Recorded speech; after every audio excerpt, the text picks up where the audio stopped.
Get ready to take off on a one-of-a-kind adventure.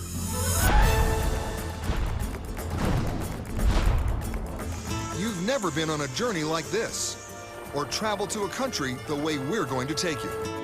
It's a land with a mysterious, mystical past. And if you think you know this place, prepare to be surprised. With incredible natural wonders and a vibrant mix of color, culture, and music. And on this trip, we're going to soar through the sky, zip through the rainforest, and dive into secret caverns. We'll sing with the whales and explore the hidden treasures of a vanished culture. And our guide for this special journey is a man uniquely qualified to lead us on a tour of his country. He was born here and has traveled through the entire length and width of its vast expanse. He is a man who has climbed to the top, a man leading his country through the challenges of a singular time in its history. His name, Felipe Calderón, and he is the President of Mexico. And for the next hour, he's going to take us places most travelers have never seen.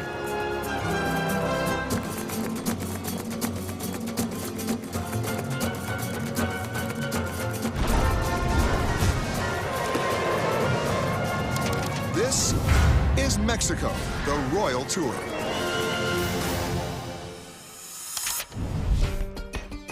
Bordered to the north by the United States and to the south by Guatemala and Belize, Mexico is one of the most geographically diverse countries in the world. It boasts nearly 6,000 miles of coastline, the Sierra Madre mountain ranges, Sonoran deserts, remote islands, and lush rainforests.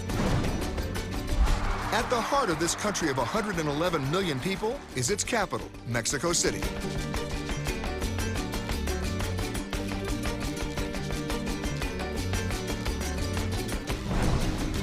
I'm Peter Greenberg, and Mexico City is where I began my tour. The president had invited me to meet him at Los Pinos, the official residence and office of the head of state. Los Pinos, or the Pines, is nestled inside Chapultepec Park at the center of Mexico's federal district.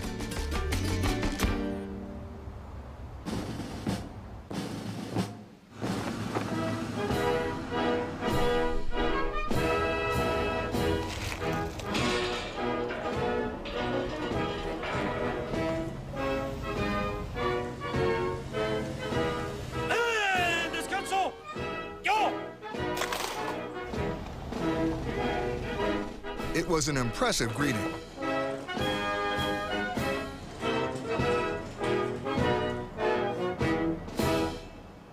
Perhaps even more impressive, the president had cleared his schedule to take me on a 5-day, intense, non-stop adventure throughout Mexico. Thank you. Mr. President. Hello, Peter. A pleasure to receive you here. And thank you for having me in Mexico. Welcome. I'm looking forward to our journey. This is quite an impressive building. Yes. These days, no visit to Mexico can avoid a serious conversation about the current state of affairs. In the past, it might just have been about immigration issues. Today, it's about the deaths of tens of thousands of Mexicans in a tragic war between drug cartels. And that war has become topic A. So we sat down in President Calderón's library for a frank discussion. Well, I've been coming to Mexico since I'm 21 years old, and I still only know this much about it. And yet, so many of my own friends have a perception of Mexico as just being a dusty border town, people wearing sombreros, all these terrible stereotypes. And even when I came down here to see you, what were the 2 words they told me? Be careful. Oh, yeah. Right? Not a surprise to you to hear that. No, not a surprise. Unfortunately, we need to change the perception about Mexico outside. But it is not an easy perception to overcome. This is the Mexico most foreigners see on television. It started when drug cartels declared war on each other. Then Calderón decided to tackle the organized crime problem head-on. Now, many say they're afraid to go to Mexico. Let me tell you that the problem of violence is more related with the battle between one gang to another. It's drug trafficking related. It's not related with tourists, for instance, and that is very important. But for somebody watching this show, what can you do to assure them that It's specifically, if you can, what you're doing to fix that, because the perception still exists, as you know. Yes. Well, 2 years ago, the Attorney General Office published a list of the 37 most wanted. We have ceased, or there are out of business, 20 out of those 37. So more than a half. While exceedingly few Americans have died at the hands of the drug cartels, the fatality numbers among Mexicans remain shocking. And the president believes that the U.S. must shoulder some of that responsibility. Let me say this in this way. I live in an apartment, and my neighbor is the largest consumer of drugs in the world. And everyone tried to sell him drugs through my window, through my door, so it is difficult to live in this building with this kind of neighbor. Not only do Americans buy billions of dollars of illegal drugs from the Mexican cartels each year, Americans also sell the weapons that the cartels use. We seized more than 90,000 guns and weapons. 50,000 of those are assault weapons, and 90% of those assault weapons are sold in the United States. And then come across the border. And then come across the border. The Calderon government has enjoyed unprecedented cooperation and intelligence sharing with the Obama administration. And together, they've made great strides in combating the cartels. And much of that success is due to this: a new, underground, highly classified, high-tech intelligence bunker in the center of Mexico City, where the entire country is put on a grid and monitored 24/7 by 1,800 agents. I can tell you, Peter, that Mexico has the state-of-the-art in terms of technology fighting criminals. You got the idea for that almost from a television show. Well, I was telling some advisors what exactly I wanted in order to improve our effort fighting organized crime. And it was very difficult to me to explain what I needed. I said, have you ever seen this TV show, 24, with Jack Bauer and so on? Well, I want all the instruments of this guy. You want all the toys? Yes, well, all the instruments, and I got it. It's effective, let me tell you. It is a battle Calderon is committed to continue. A fight to rid his country of the violence caused by the drug gangs. And at the same time, to repair the social fabric of his people. And to change the perceptions of his country by the outside world. One common misconception is about the size of Mexico. Many believe the drug violence is widespread. But in fact, the drug wars are concentrated mostly in very specific northern parts of what is an enormous country. I'm amazed at how big your country really is. Yes, it's really big. So could you imagine that between Tijuana and Cancun, it's like the distance between Washington, D.C. and Las Vegas, for instance? It's a big country. We're about to cover a lot of ground, aren't we? A lot of ground, yes. So what do you have planned for me? Well, a lot of surprises, you will see.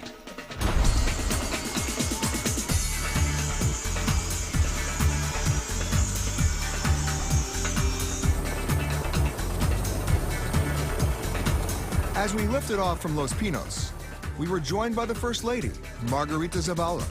She's the only First Lady in Mexican history to have served 2 terms in Congress.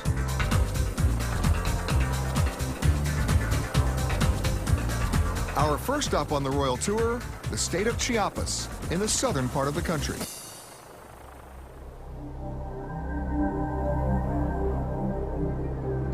Although his battles against the drug cartels gets the most media attention, the president actually thinks the biggest challenge for his country in the 21st century is climate change. The traditional conception is that it's endless land, endless forest, and that is not. It only took a glance out the window to see a large section of jungle, already carved up into farmland. It's a very poor soil for agricultural purposes. I mean, the world is losing the jungle or the forest. So we are trying to switch the use of the land again. Some have called the president a climate guru, and perhaps with good reason. Since 2007, the Calderon government has responded to the threat by planting 250 million trees a year, and by creating a policy for sustainable forest management. The president then stunned the world by announcing that by 2050, Mexico would cut its greenhouse gas emissions by 50%. And Mexico's already on track to reach that goal, far outpacing more developed countries.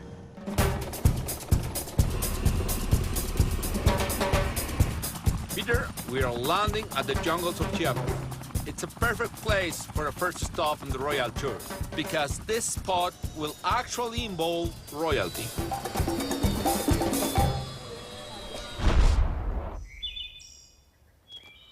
Peter, this is the marvelous city of Palenque.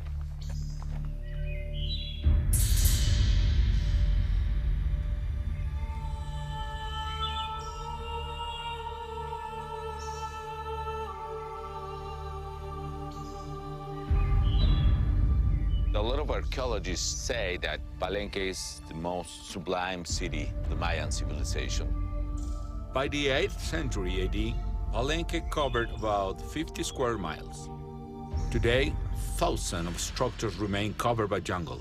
It's believed that only 10% of the city has been explored.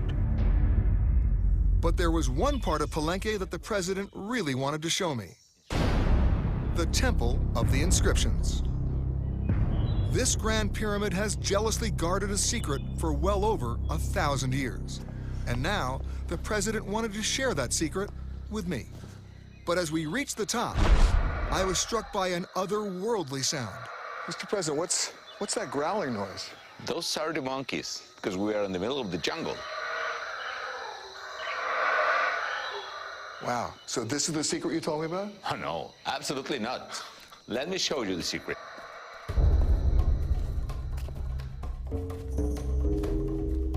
Come on in. And what better way to a secret than a secret passage? Let me tell you that this stair was hidden during centuries. This stairway remained blocked for almost 1,400 years, Wow. until 1950, when Mexican archaeologist Alberto Ruz removed a stone slab, which then revealed the path to an amazing discovery. Okay, come on, Peter. We are almost there.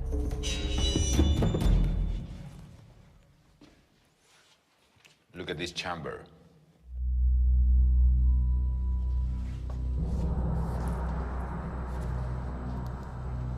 Wow.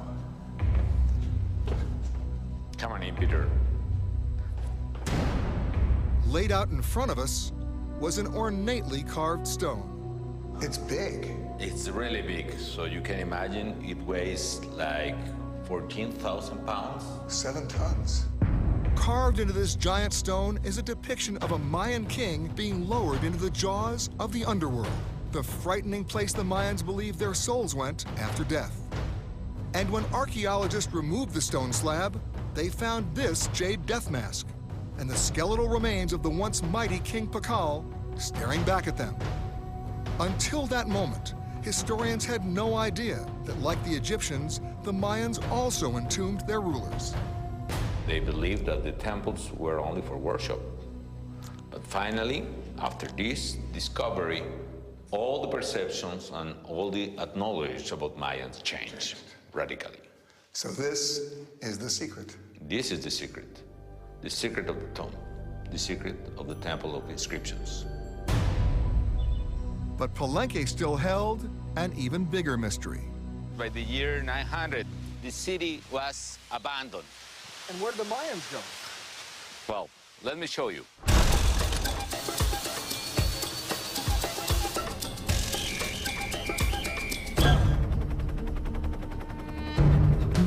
Why the great Mayan cities were abruptly abandoned remains one of the great mysteries of archaeology.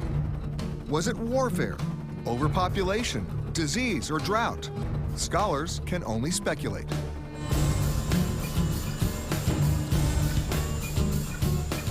But what the president was about to show me is that the Maya are still around. As we landed in the nearby village of Metzabac, it was immediately clear that the faces of these Lacandona people were the same as the ones inscribed on Pakal's tomb 1,400 years ago.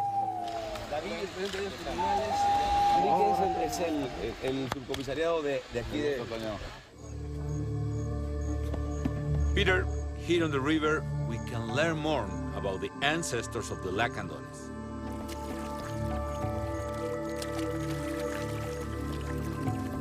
Bueno, acá son varios, hay otros.